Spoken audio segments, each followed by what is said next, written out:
Hello student, एक बार फिर से आपका स्वागत है आपके अपनी डिजिटल स्मार्ट स्टडी क्लासेस में। हाँ, तो हमारी इंग्लिश पोएट्री क्लास चल रही थी जिसमें आपकी पोएम चल रही थी 5 from the passing of Arthur, जिसे लॉर्ड आर्थर टेनिसन ने लिखा है। बहुत ही अच्छी पोएम है और इसमें किंग आर्थर ने बिडीवर को कुछ सलाह दी है जो हम पहले आपको पोएम के माध्यम से बता चुके हैं कि किस तरह से किंग आर्थर ने बिडीवर को बताया था कि प्रेयर से, मतलब कि प्रार्थना से सब कुछ हो सकता है और जो लोग प्रार्थना नहीं करते हैं वो शीप और गॉड्स के समान होते हैं। तो बहुत ही अच्छी तरह से हमने आपको वीडियो के माध्यम से बताया था सब कुछ। आज हम आपको बताएंगे, आज के वीडियो में बताएंगे आपको हम एक्सप्लेनेशन के बारे में, क्योंकि ये 10 मार्क्स का आता है और इसीलिए बहुत ही महत्वपूर्ण क्वेश्चन है आपका और इसको आपको बहुत ही अच्छी तरह से लर्न करना है। और हमने इसको बहुत ही इजी सेंटेंस के माध्यम से लिखा है ताकि आपकी समझ में बहुत ही आसानी से आ सके। और मुख्य चीज़ होती है इसमें पोएम का नाम और पोएट का नाम, क्योंकि जो आपका रेफरेंस, जो एक पॉइंट होता है, यदि आपका रेफरेंस सही होता है तो कॉन्टेक्स्ट और एक्सप्लेनेशन को तो सही मान लिया जाता है। इसीलिए आपको रेफरेंस पर ज़्यादा फोकस करना है। मुख्य चीज़ होती है स्टैंजा को पहचानना, क्योंकि जब तक आप स्टैंजा को नहीं पहचान पाओगे आप उसका एक्सप्लेनेशन नहीं कर सकते हैं। यदि आप कर भी लोगे बिना पहचाने तो हो सकता है कि वो गलत हो जाए। इसीलिए आपको पहचानना बहुत ज़रूरी है और पहचानने का हमने आपको तरीका बताया था। हमने आपको दोनों तरीके बताए थे कि आप पोएम का अर्थ या अनुवाद करके भी उसको पहचान सकते हो या फिर आप उसको वर्डों के द्वारा भी पहचान सकते हो। तो दोनों ही बातें हम आपको बता चुके हैं। तो आज की वीडियो में हम डिस्कस करेंगे आपको रेफरेंस, कॉन्टेक्स्ट और एक्सप्लेनेशन के बारे में। तो समय वेस्ट न करते हुए चलते हैं अपने टॉपिक की ओर। Class 12th English, poem number 5 है आपकी, from the passing of Arthur. Arthur में राजा का नाम है, ऑर्थर का गुजरना या लौटना। अल्फ्रेड लॉर्ड टेनिसन, पोइट हैं आपके Alfred Lord Tennyson. Book 2 poetry. Stanzas for explanation, मतलब कि एक्सप्लेनेशन के लिए स्टैंजा। देखो हमने यहाँ पर 3 स्टैंजा लिखे हुए हैं और तीनों के लिए आपका यही एक काम करेगा। अगर इस पोएम का और दूसरा भी कोई आता है तो भी आपको यही लिखना है, ठीक है। तो आपको बहुत ही अच्छी तरह से याद करना है ताकि एग्ज़ाम में गलत ना हो, क्योंकि क्वेश्चन आपका 10 मार्क्स का है। तो 10 मार्क्स प्राप्त करना बहुत ही आसान है यदि आप थोड़ा सा इसमें मेहनत करते हो। यदि आपको 1 याद हो जाता है तो मान लीजिए आपको 3 याद हो गए। यहाँ तक कि इस पोएम के जितने भी हैं आपको मान लीजिए सब याद हो गए।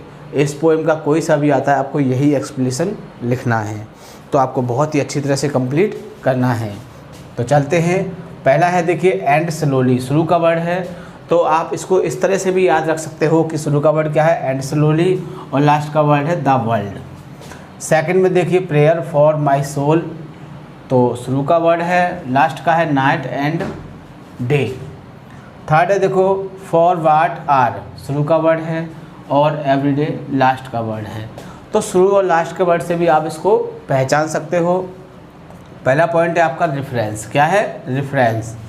दीज लाइन्स, मतलब कि ये पंक्तियाँ जो ऊपर की लाइन हैं, हैव बीन टेकन, ली गई हैं फ्रॉम द पोएम। किस कविता से ली गई हैं? From the passing of the Arthur. किससे ली गई हैं? From the passing of the Arthur, मतलब कि ऑर्थर का गुजरना या ऑर्थर का लौटना या जाना। कंपोज्ड, और किसने कंपोज्ड किया है इसको? Alfred Lord Tennyson. Alfred Lord Tennyson ने इसको रचा है। बहुत ही अच्छी तरह से उन्होंने इस पोएम को रचा है। दूसरा पॉइंट है इसका कॉन्टेक्स्ट। हम आपको पहले भी बता चुके हैं, कॉन्टेक्स्ट में वो बात आती हैं जो इस स्टैंजा में आपको दी गई हैं, उसको 1 या 2 सेंटेंस या 3 सेंटेंस के माध्यम से उसको आपको बताना है जो मुख्य बात हो, और एक्सप्लेनेशन में उसको विस्तार से आपको बताना है। तो देखते हैं कॉन्टेक्स्ट। इन दीज लाइन्स, मतलब कि इन पंक्तियों में, द किंग आर्थर टेल्स, राजा आर्थर बताते हैं, विद हिज फेथफुल नाइट, उनका जो वफादार सैनिक है बिडीवर, उसको बताते हैं, before going for a journey, एक यात्रा पर जाने से पहले। मतलब कि वो एक यात्रा पर जा रहे थे तो उस यात्रा से पहले वो बिडीवर को कुछ बताते हैं। द किंग टेल्स हिम, राजा उससे कहता है about the importance of praying God, कि भगवान की प्रार्थना का क्या महत्व है। मतलब कि हम भगवान की प्रार्थना करते हैं उससे क्या फ़ायदा होता है, उसका क्या इम्पोर्टेंस है, तो क्या महत्व, उसके महत्व के बारे में बताते हैं। द किंग सेज, राजा कहते हैं दैट प्रेयर ऑफ गॉड, मतलब कि भगवान की जो प्रार्थना है इज ए ग्रेट पावर, एक महान शक्ति है। क्या है? एक महान शक्ति है। And prayer joins being with God, और जो प्रार्थना होती है वो जोड़ती है भगवान को। And difference man from animal, और मनुष्य और जानवरों में अंतर को बताती है। क्या? जो प्रेयर है, क्योंकि गॉड की जो प्रार्थना करता है वो मनुष्य ही कर सकता है, मैन ही कर सकता है, ना कि एनिमल। तो इस अंतर को भी वो बताती है। तो ये सब बातें इन लाइनों में बताई गई हैं जो मैंने अभी आपको डिस्कस किया। एक बार फिर से देखते हैं ताकि आपको जो भी डाउट्स हैं वो क्लियर हो जाएं। इन दीज लाइन्स, मतलब कि इन पंक्तियों में the knight Arthur the king Arthur tells, राजा जो आर्थर है वो बताते हैं with his faithful knight Bedivere, उनका जो एक फेथफुल वो है सैनिक है बिडीवर, उसको बताते हैं before going for a journey, एक यात्रा पर जाने से पहले। द किंग टेल्स, राजा बताता है हिम माने उसको, अबाउट द इम्पोर्टेंस, एक महत्व के बारे में, ऑफ प्रेइंग गॉड, मतलब कि भगवान की प्रार्थना करने से क्या फ़ायदा है, क्या महत्व है उसका प्रार्थना करने का। द किंग सेज दैट, राजा कहते हैं दैट प्रेयर ऑफ गॉड, भगवान की जो प्रार्थना होती है इज ए ग्रेट पावर, एक महान शक्ति होती है। एंड प्रेयर जॉइंस, और जो प्रार्थना होती है वो जोड़ती है। बीइंग विद गॉड, किससे? भगवान से जोड़ती है। एंड डिफरेंस, और अंतर को बताती है। मैन फ्रॉम एनिमल, जानवर और मनुष्यों के जो अंतर को बताती है। तो ये बातें इसमें बताई गई हैं, किसमें? आपके कॉन्टेक्स्ट में। तीसरा पॉइंट होता है एक्सप्लेशन, बहुत ही महत्वपूर्ण पॉइंट होता है, और ये एक्सप्लेशन जो होता है वो लास्ट पॉइंट होता है। तो ये जो लिखना होता है बहुत ही इम्पोर्टेंट होता है, और यदि आपका ये सही लिखा जाता है, इसमें आपके दो ही पॉइंट महत्वपूर्ण होते हैं। एक पहला होता है आपका रेफरेंस, और लास्ट का होता है आपका एक्सप्लेशन। ये दो महत्व बहुत ही इम्पोर्टेंट पॉइंट होते हैं। यदि आपके सही लिखे जाते हैं तो आपको पूरे 10 के 10 मार्क्स मिलेंगे इसमें। तो देखते हैं। The king Arthur gave advice, राजा जो ऑर्थर हैं वो सलाह देते हैं to his brave knight Bedivere, किसको देते हैं? जो उनका सैनिक है उसके लिए क्या देते हैं? कुछ सलाह देते हैं। एंड ही सेड, और कहा उन्होंने, ओल्ड सिस्टम, जो पुराने नियम होते हैं, जो पुराने तरीके होते हैं, जो पुराने रीति रिवाज होते हैं, is replaced by a new one, उनके स्थान पर कुछ नए नियम आ जाते हैं। बिकॉज, क्योंकि, change is the law of nature, क्योंकि बदलना प्रकृति का नियम है। क्योंकि जो चीज़ आज बनी है वो कल ख़त्म होनी है और उसकी जगह पर नई चीज़ आनी है।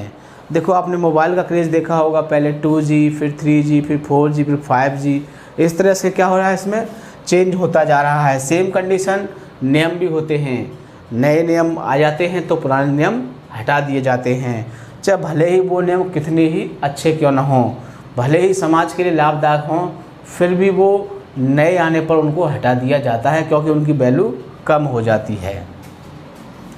गॉड जस्टिफाई, भगवान इस बात को क्लियर करता है, स्पष्ट करता है, हिज एक्शन, अपने कार्यों से, बाय डिफरेंट मीन, भिन्न भिन्न तरीकों से इसको, जो उसके कार्यों के भिन्न भिन्न तरीके हैं उनसे इस बात को स्पष्ट करता है।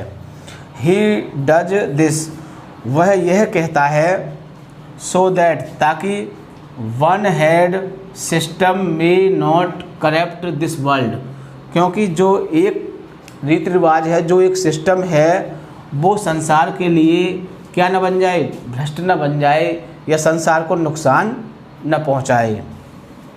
द किंग सेज, राजा कहता है, दैट मिस की गॉड हैज़ मैनी मेथड्स, भगवान के पास भिन्न भिन्न तरीके होते हैं, टू स्प्रेड माने फैलाने के, हिज विल माने अपने यश को, मतलब कि अपनी इच्छाओं को फैलाने के उसके पास भिन्न भिन्न तरीके होते हैं। And the prayer is the best things, और जो प्रार्थना होती है वो सबसे बेस्ट थिंग, सबसे मुख्य चीज़ होती है इन द वर्ल्ड, संसार में। जो प्रार्थना जो होती है वो संसार में सबसे मुख्य चीज़ होती है। Those who do not pray to God, जो लोग भगवान की प्रार्थना नहीं करते हैं, are not better than sheep and goats, तो क्या होते हैं, वो भेड़ और बकरियों से भी बेकार होते हैं। The prayer is a such A link, प्रार्थना जो होती है वो एक कड़ी की तरह होती है। डेट माने जो, वाइंस माने बांधती है, अस माने हमको, बाई द गोल्ड चैन, किसके, सोने की जंजीर से बांधती है, विद द गॉड्स फीट, किससे, भगवान के पैरों से।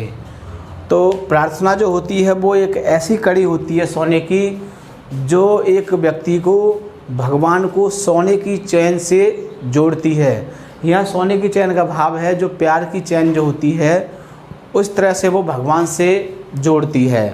तो ये था आपका एक्सप्लेशन, बहुत ही महत्वपूर्ण एक्सप्लेशन है। हो सकता है कि 2021 में आपको एग्ज़ाम में देखने को मिले, क्योंकि बहुत ही अच्छी पोएम है। इस पोएम में से कुछ न कुछ एग्ज़ाम में ज़रूर आता है। हो सकता है कि सेंट्रल आइडिया मिले आपको देखने को, और सेंट्रल आइडिया नहीं तो आपको एक्सप्लेशन मिले। इस तरह से आप इस पोएम को बहुत ही अच्छी तरह से कंप्लीट करोगे, वीडियो को बार बार देखोगे, ताकि जो भी कमी हो वो सही हो सके और आपको एक्सप्लेशन बहुत ही अच्छी तरह से याद हो सके। और वीडियो को लाइक या शेयर करना नहीं भूलोगे, ताकि और लोग भी इस चीज़ का फ़ायदा उठा सकें। ठीक है, थैंक यू। जय हिंद, जय भारत।